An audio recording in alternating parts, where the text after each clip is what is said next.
a 5-year production history, the longest production history at the time of the company. What makes Bambi so intriguing? And why did it take so long to complete? What complications happened to have it take 5 years to complete Bambi? And the innovations in the background art that changed background art forever and animation. What is it about Bambi that was so innovative that this movie has proven to be so timeless and is proven to be an underrated classic in most people's hearts?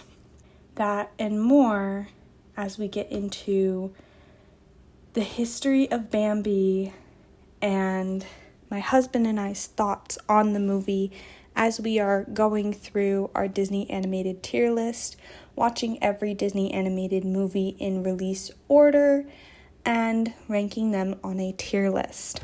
So let's get into the history of Bambi. Bambi premiered on August 8th, 1942 in London, and then August 13th of 1942 in New York.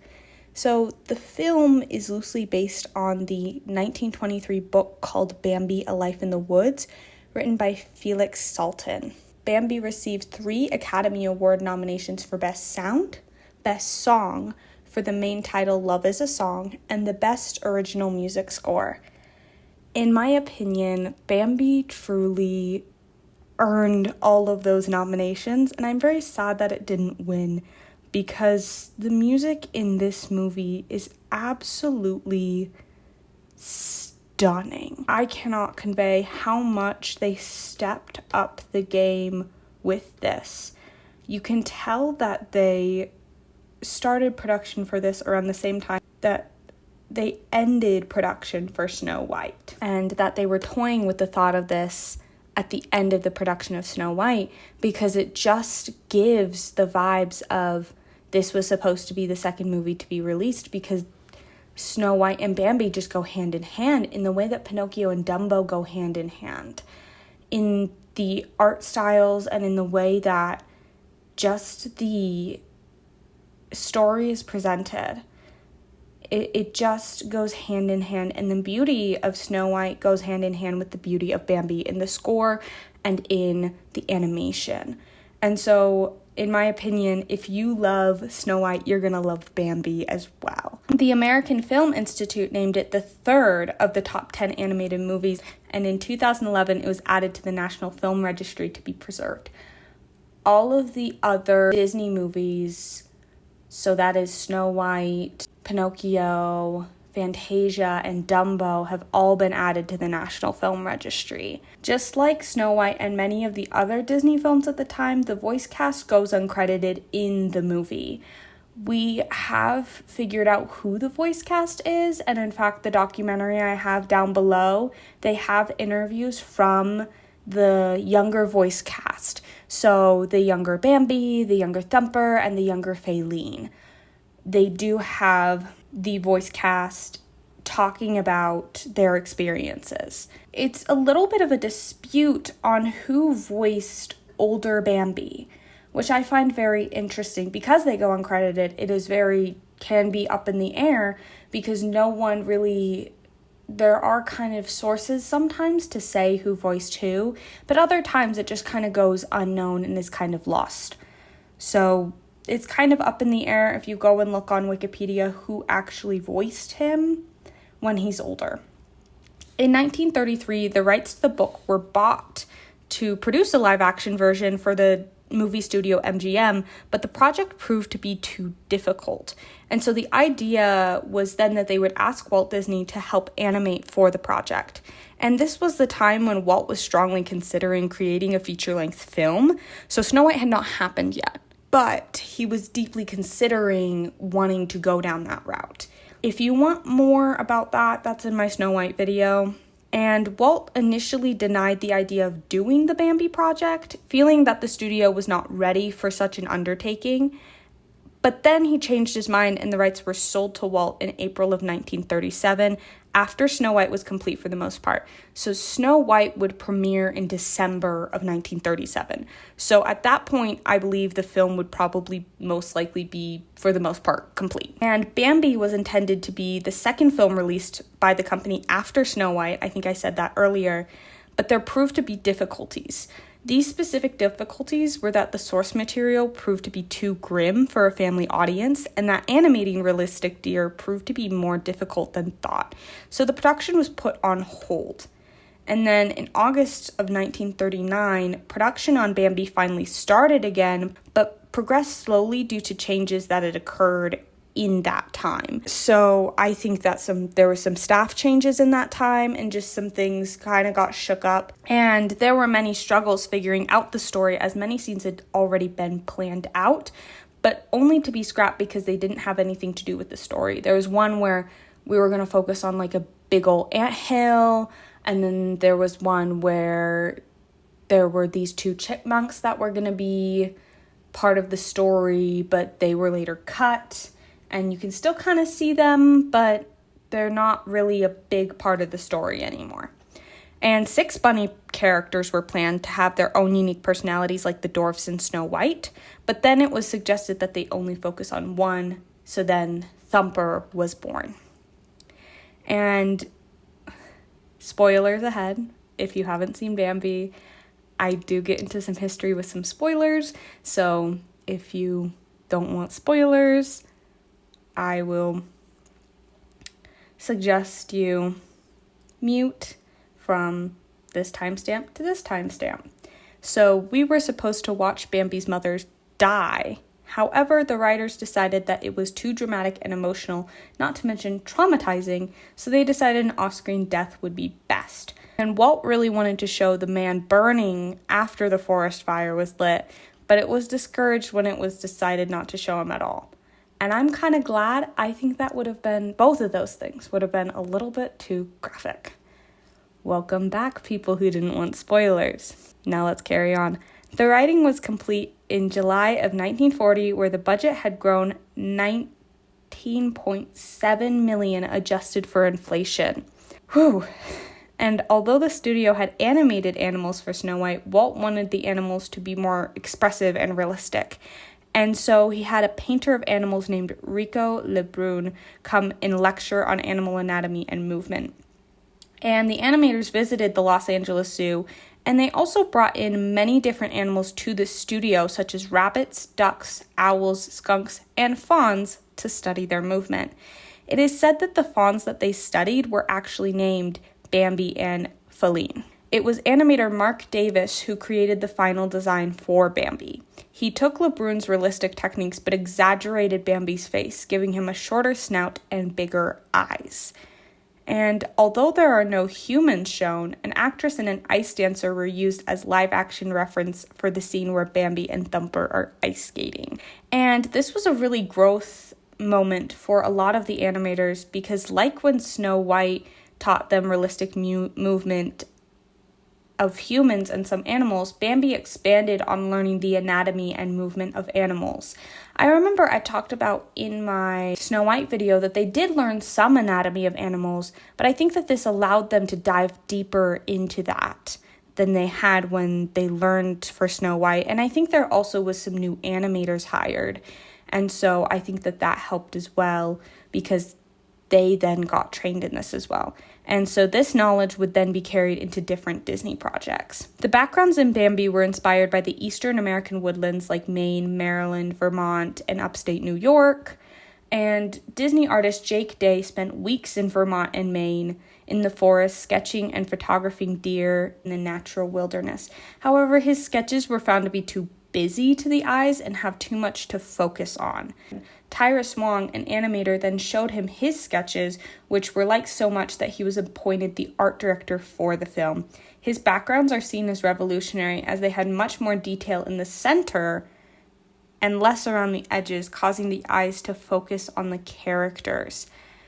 And this technique would be revolutionary and had really never been done before in animation. And so, in a way, that's what makes Bambi stand out as a film like Snow White. As I talked about in every other video other than Snow White, World War II caused Disney to face a major financial loss. Due to this, the studio was forced to cut 12 minutes from Bambi before the animation was complete. And just like Pinocchio and Fantasia, like I said, due to World War II, Bambi did not perform as well as hoped when it initially released. Despite this, it did make $64.9 million adjusted for inflation, combining the national and international box offices. My source says that it is Disney's third highest grossing movie, but when I did my research for the Pinocchio video, it made less than Bambi. So I don't know where exactly some of these numbers are coming from, but I'm going to take this source as fact due to the fact that it is from RKO, who is the company that distributed all of these Disney movies. I don't exactly know what went wrong with my Pinocchio number, but I digress. The several re-releases grossed millions of dollars, which made it the second highest grossing animated movie at the time in 1988, behind Snow White and the Seven Dwarfs. Before Bambi was released on home video in 1989, the initial orders in North America were 9.8 million units, which is the second largest order of home videos at the time behind E.T. I really find it interesting that Bambi as a movie is really interesting. As a younger person, there are Disney movies that I hear about a lot, but especially as an older Disney fan, I honestly, some of these older ones, I cannot tell you. If I went up to someone who is, let's just say 40 or younger, and I said, when was the last time you watched Snow White, Pinocchio, or Bambi, or Dumbo? I think that they would really not know. And I think another thing is if I ask them a plot detail or a character that isn't particularly like the titular characters, I don't know if they would know who those characters are. And that's the thing is, I think that these older movies are still very, very beloved, clearly, but are losing that a bit in the general public as we continue to move forward. And I think that's sad because this movie is so artistic. And there's something about these old Disney films that just feel like eating a warm chocolate chip cookie. And I just think it's hard for me to see the death of the older Disney movie in our culture.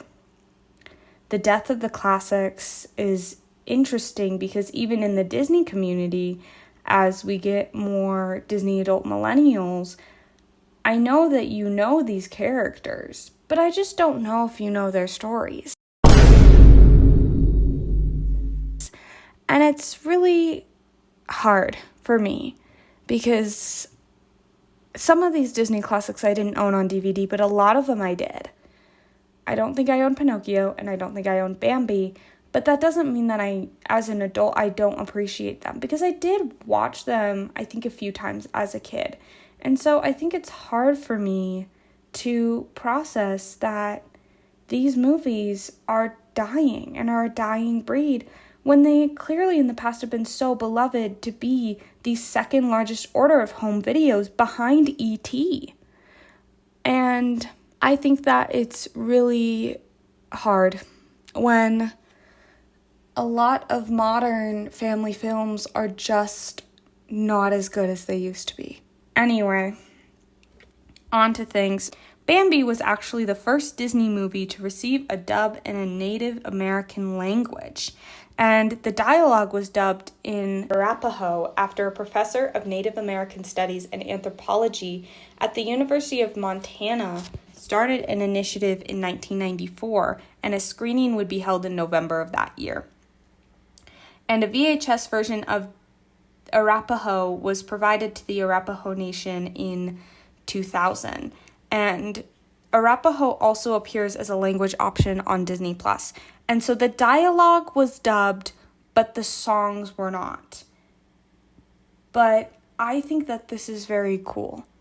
I think that it's cool because I find it interesting that more movies aren't dubbed. There's so many languages around the world, and it kind of boggles my mind. When I was doing research, there's only 3 Disney movies that are dubbed in native languages.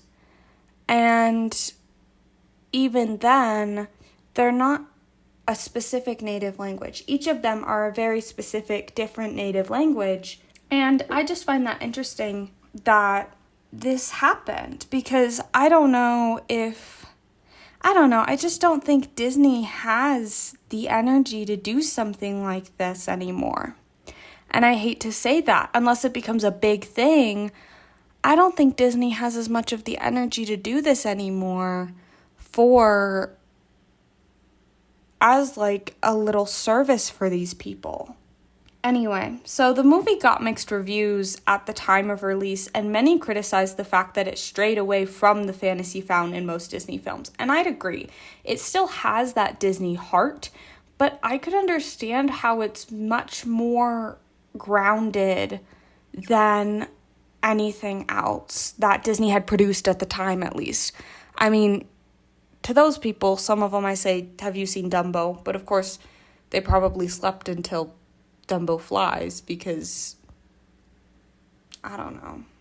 Anyway, because Dumbo is a very serious movie, so I find it interesting that some people are saying, oh, Bambi doesn't have any fantasy elements. It doesn't, but in a way, it carries the seriousness that Dumbo had at times into the movie. And spoiler alert, okay, I'm going to give a timestamp if you don't want any Bambi spoilers. Walt's own daughter, I believe it was his daughter Diane, got upset, claiming that Bambi's mother did not need to die. Walt argued back, saying that she died in the book, but his daughter claimed that he had changed the stories before and that he had artistic integrity to change it. And I just find that really funny. And yeah, I just think that that's such a kid being like, Dad, why'd you do that? Anyway, welcome back, spoiler-free people.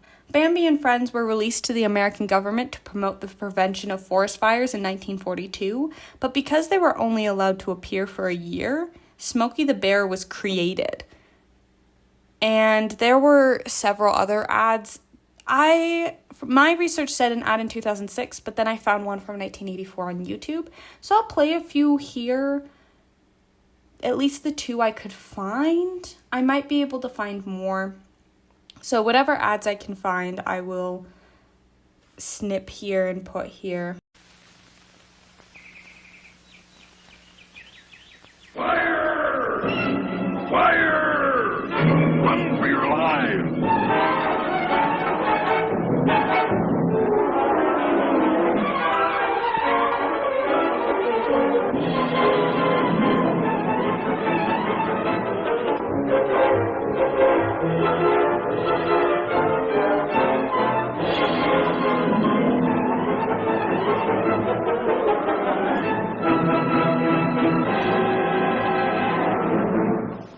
Please, be careful. Follow my rules. Please, only you can prevent forest fires.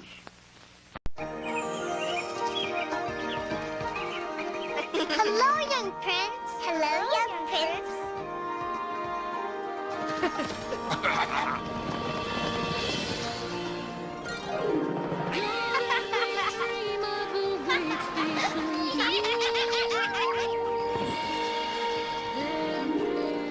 Hey, Dad.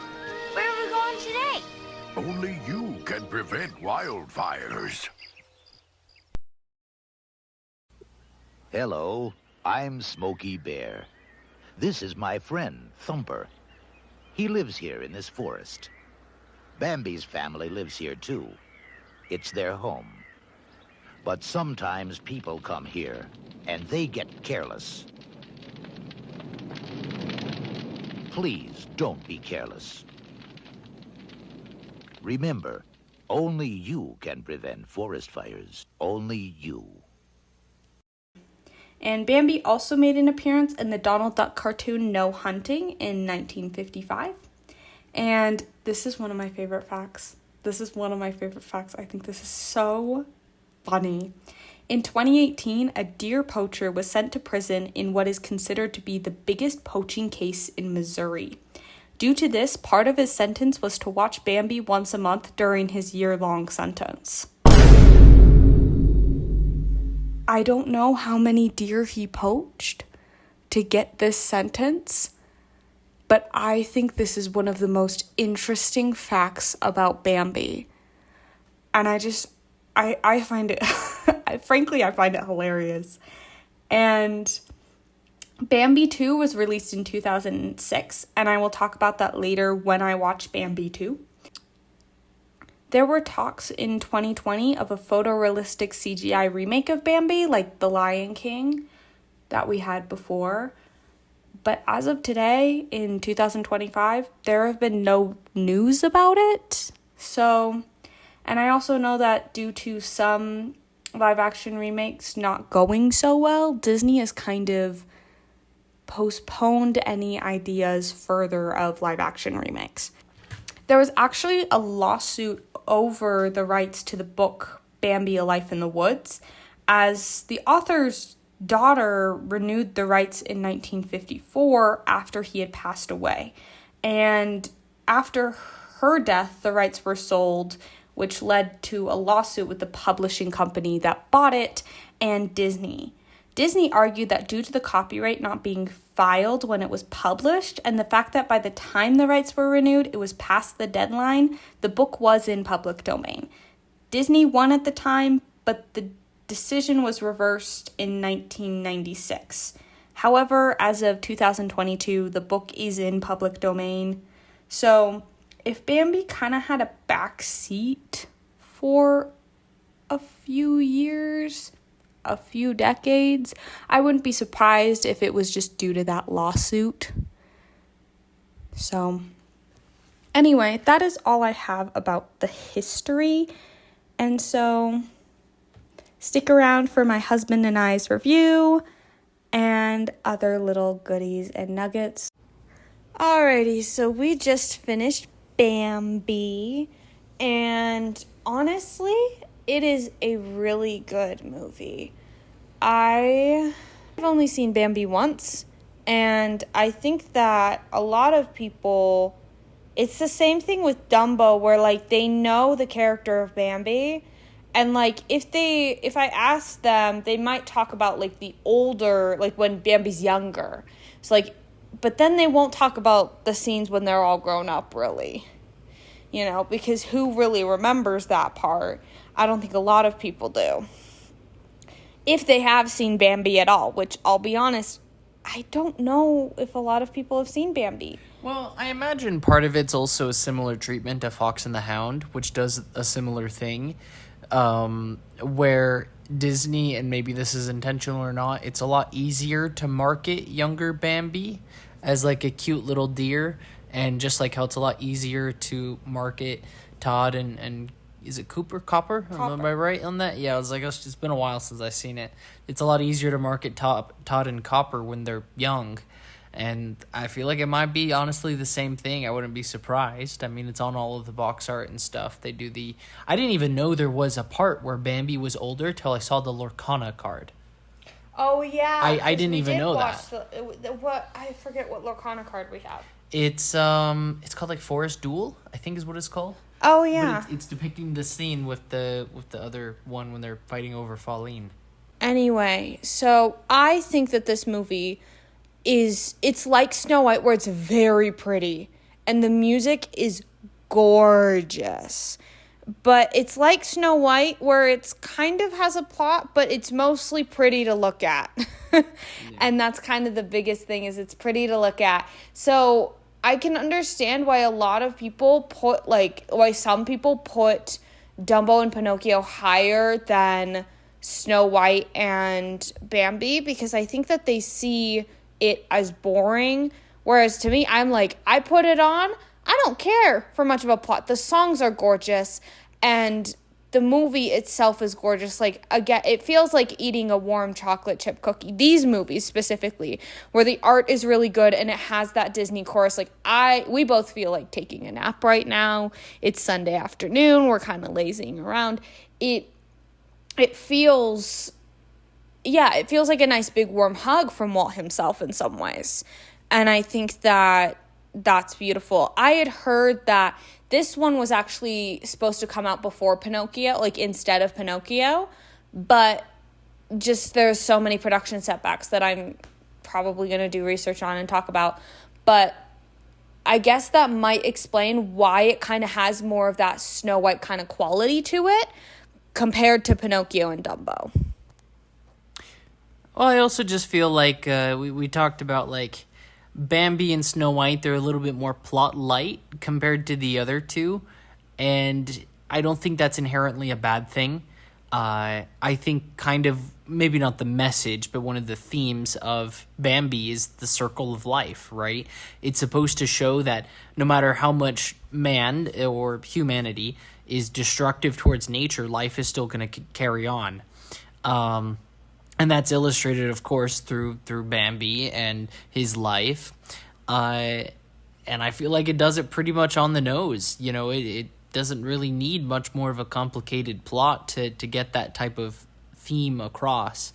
And the idea that, you know, it's okay to move on type of deal, because all of nature does it. It's totally normal, whether it be caused by man or not. Sometimes man does expedite it, but that doesn't change the fact that accidents happen, or you know, nature is full of predators and prey.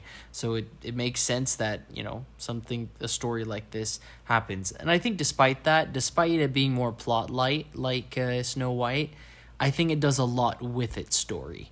A lot of the characters feel just fun. They feel very fun. Like I said, they're not intended to be super in-depth characters or whatever. You're supposed to psychoanalyze Thumper or something like that. But you still get a lot of enjoyment just watching them interact with each other.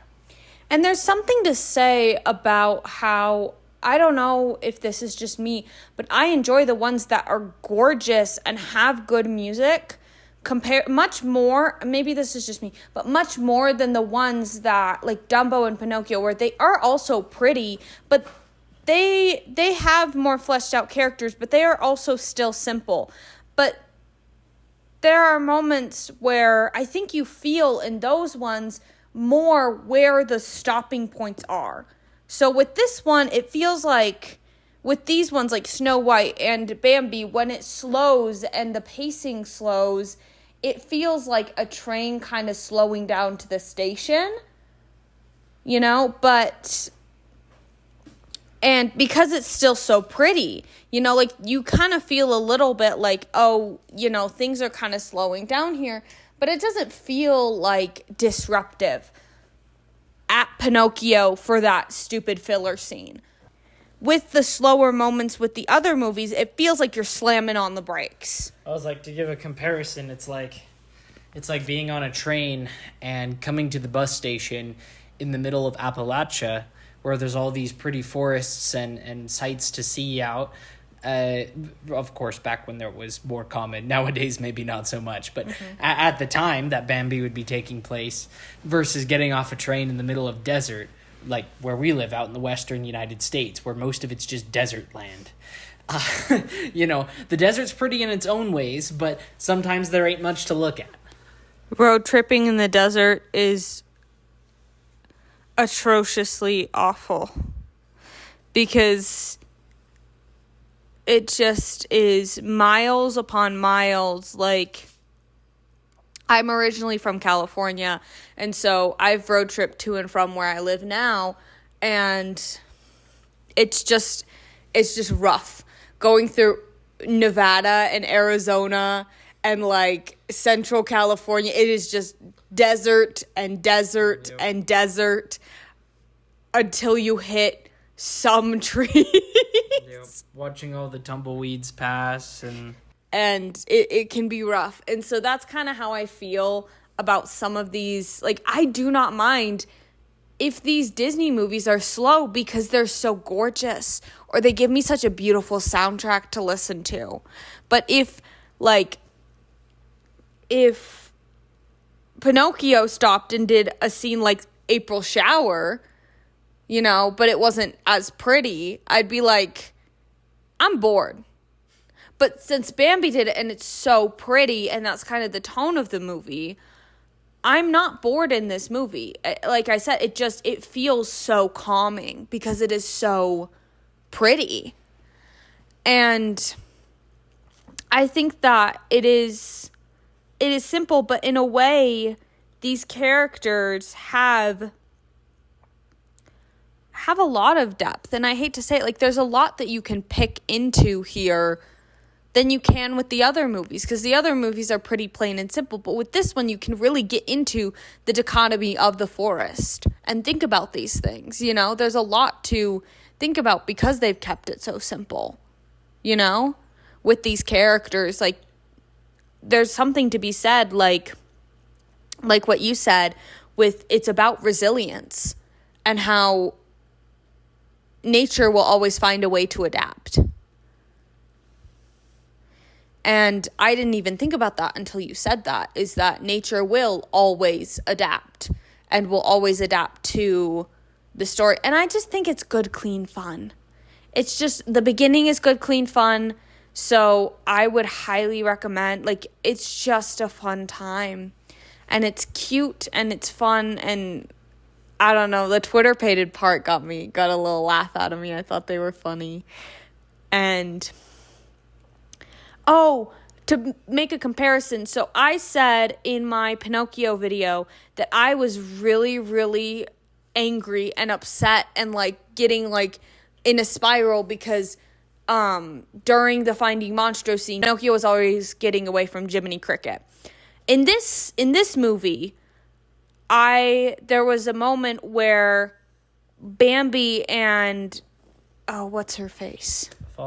Pauline couldn't find each other, and I was not upset.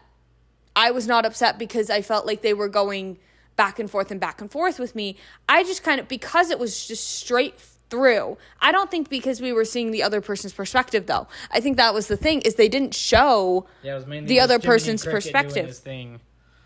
Yeah, and so that might have been my problem with Pinocchio, is that they showed us the two perspectives, whereas with Bambi, they didn't. So I was just like, okay, I was kind of talking to you, right? Where I was like, where's Faline, or where's Bambi? Yeah. Like, where did they go? They need to find each other, kind of thing. And so, but you could tell I wasn't frustrated. I was engrossed in the movie. Yeah. Where I wasn't like, oh my gosh, Jiminy Cricket. Pinocchio, stop for Jiminy Cricket. Somebody stop. And so, and to make a comparison, I don't know how it does it better. Maybe it's just because we don't see the other person's perspective. Because we do see Faline for a little bit, and then Faline runs off. Yeah. And then we see Bambi. And then I think we flip-flop where I think there's two different scenes. I think there's a scene where Bambi can't find Faline, and then I think there's a scene where Faline can't find Bambi.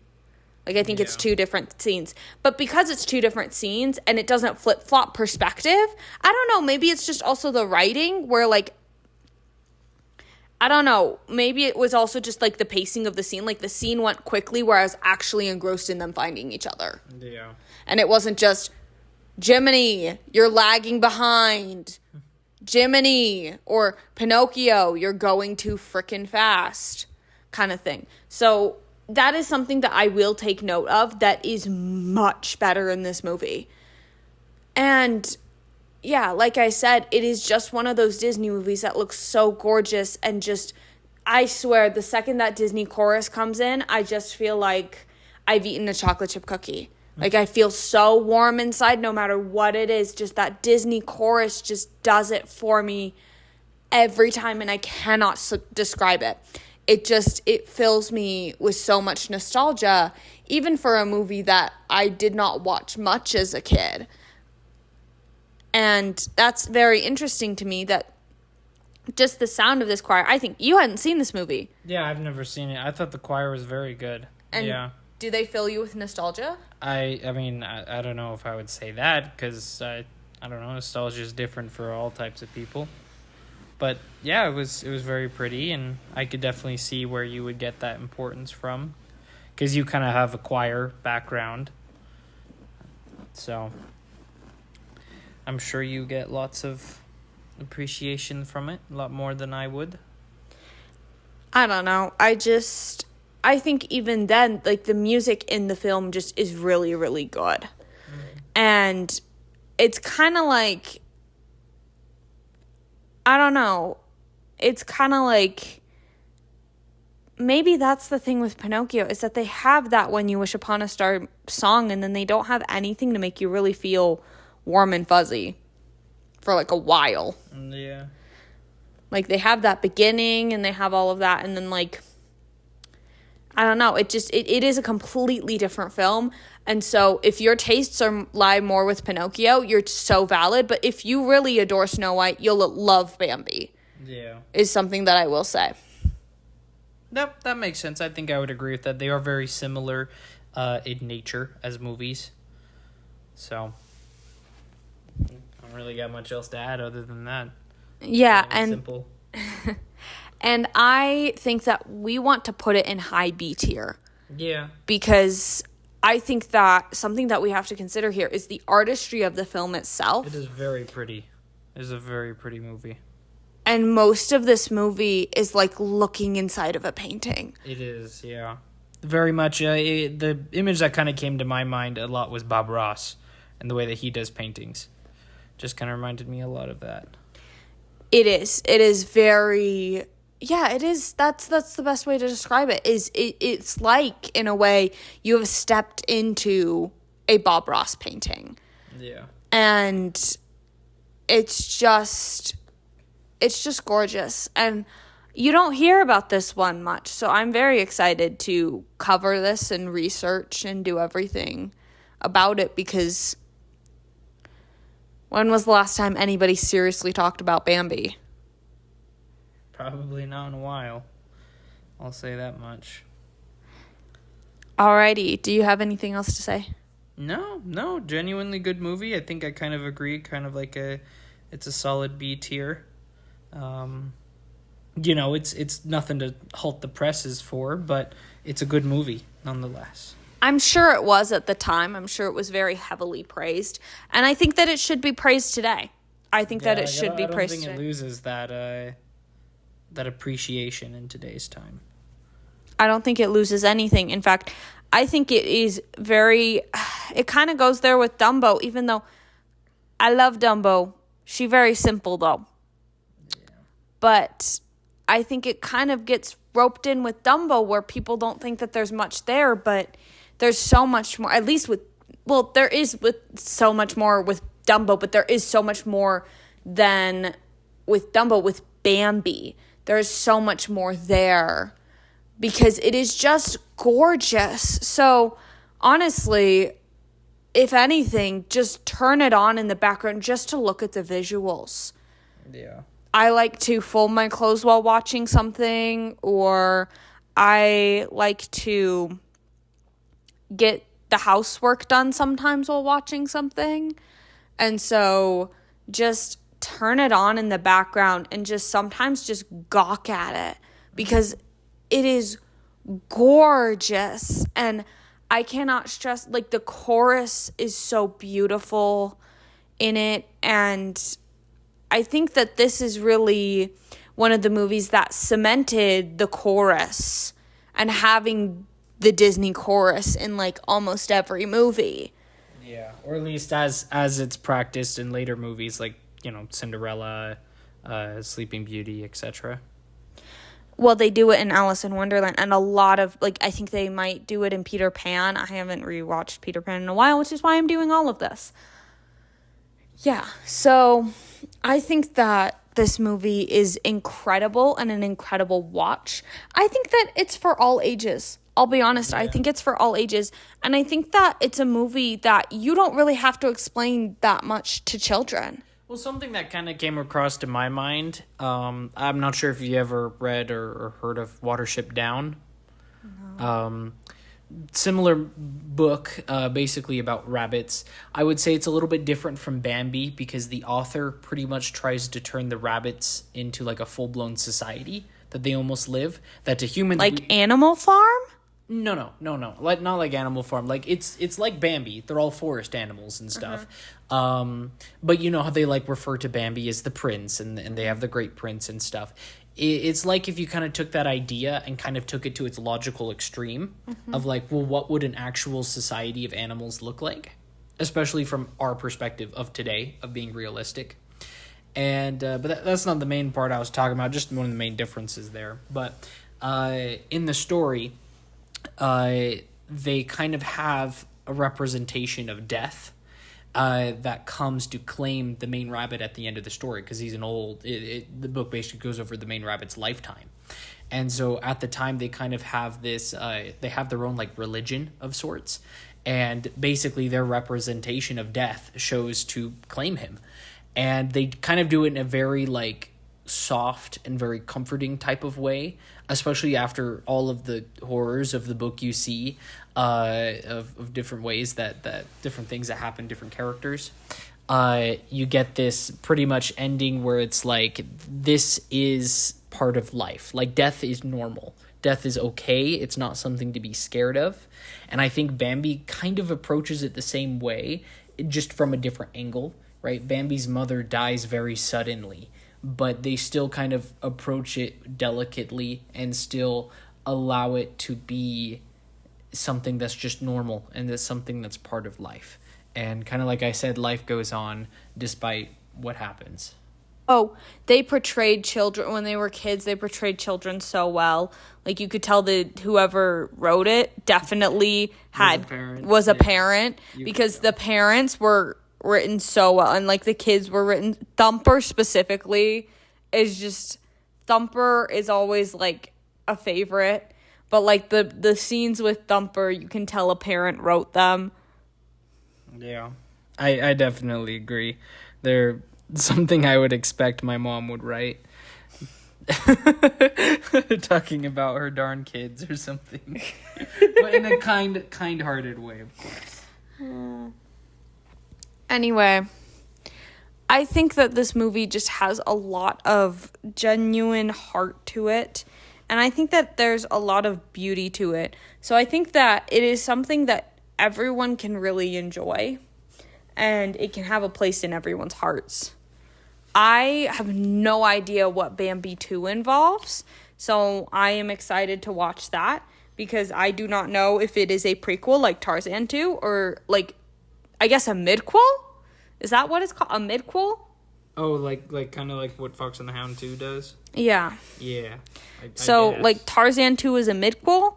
So maybe Bambi 2 is a midquel, or maybe it follows their children. I don't know. We'll have to see. So, because I have not seen it. So, do you have anything left to say for the outro? Thank you for watching. I hope you enjoy Bambi. And I hope you like the thumbnail. We thought the thumbnail was funny. Anyway, thank you for watching, and we really appreciate it. And don't forget to get Twitter pated. Bye, everyone.